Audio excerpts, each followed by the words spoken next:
Les systèmes de mesure, les unités, les conversions. Est-ce que je suis le seul, mais si j'ai plus mon cellulaire avec moi, je peux rien faire? En communication, il faut qu'on parle la même langue pour qu'on puisse bien se comprendre. C'est la même chose en mathématiques. Il faut avoir les mêmes unités pour pouvoir accomplir nos opérations.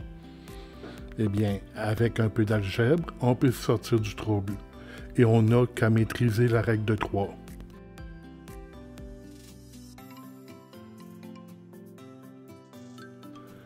Comme la langue a le dictionnaire de traduction, nous avons les tableaux de conversion.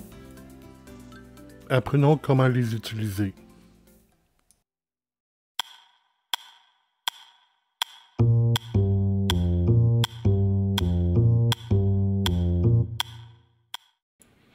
Commençons avec un peu d'histoire. Les Babyloniens, les Égyptiens, les Romains utilisaient tous des unités. Ces unités étaient en référence au corps humain. La plus commune était la coudée, qui était du bout du coude jusqu'au bout des doigts.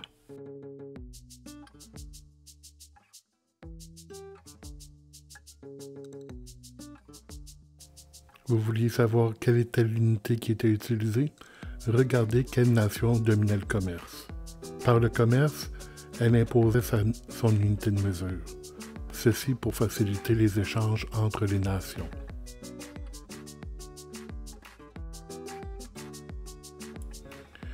Il y a environ 300 ans, on a décidé de changer tout ça et d'utiliser une nouvelle référence.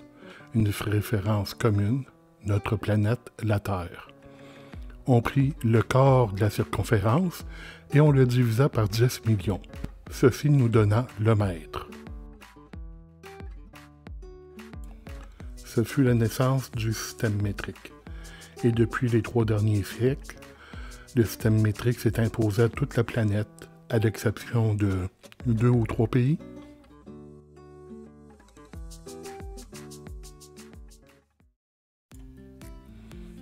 Commençons par faire un rappel de la règle de 3. Alors nous avons A et nous voulons savoir ce que A égale. Nous allons aller chercher une équivalence, donc notre B qui est égal à C. Donc B et A sont de la même unité, B et C sont une équivalence. Nous allons multiplier en croisée le A avec le C et par la suite diviser le C avec le B. Reformatons cette équation. Nous avons le A multiplié par le C divisé par B, ce qui nous donnera notre inconnu.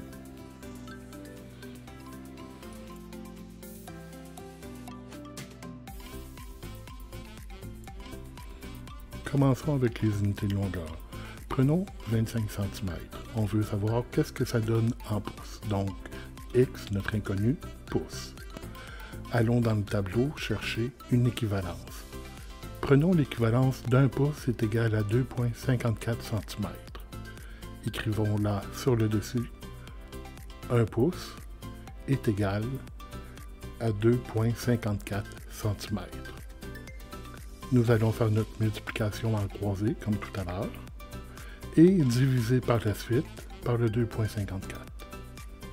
Reformulons. 25 cm multiplié par 1 pouce divisé par 2,54 cm. Comme on a des centimètres en haut et en bas, les centimètres s'annulent. Donc, ils s'annulent et ça nous donne 9,84 pouces.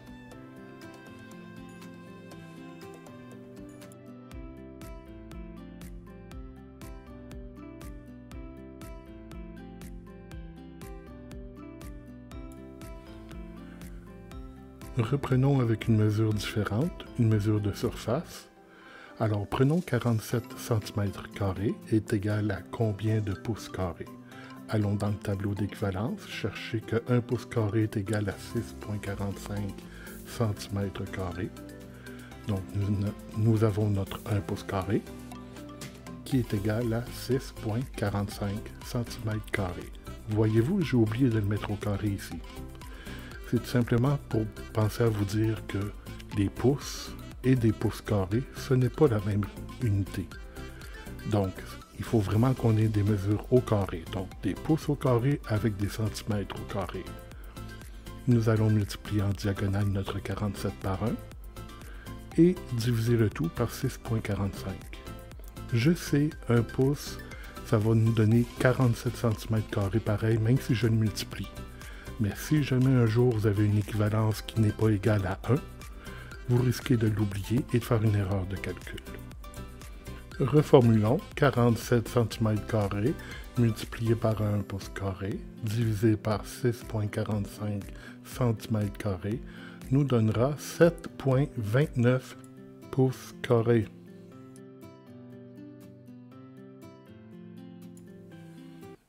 Allons-y maintenant avec l'exception à la règle, les températures.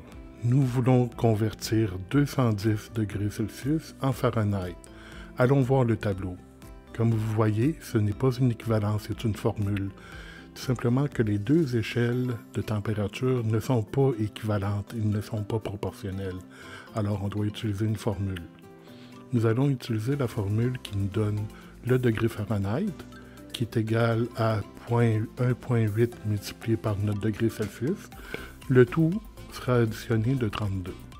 Alors, nos degrés Fahrenheit, nos degrés Celsius, 1,8 multiplié par 210 degrés Celsius, le tout additionné de 32 nous donnera